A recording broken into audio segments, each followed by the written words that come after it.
Har I nogensinde hørt om en bjørn, der kunne redde et kongerige? Lad mig præsentere jer for Barry.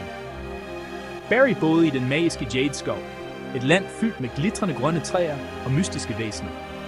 En dag hørte Barry om et land langt væk, der hed Topazlandet, hvor den onde solkonge regerede med hård hånd.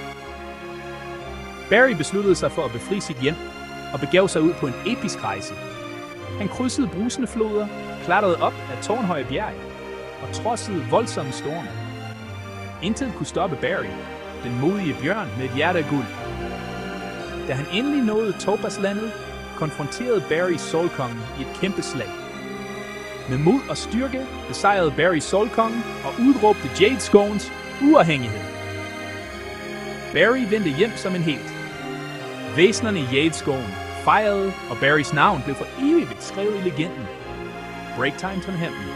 Og sådan blomstrede Jade Skoven fri og glad, takket være Barry, den modigste bjørn af alle.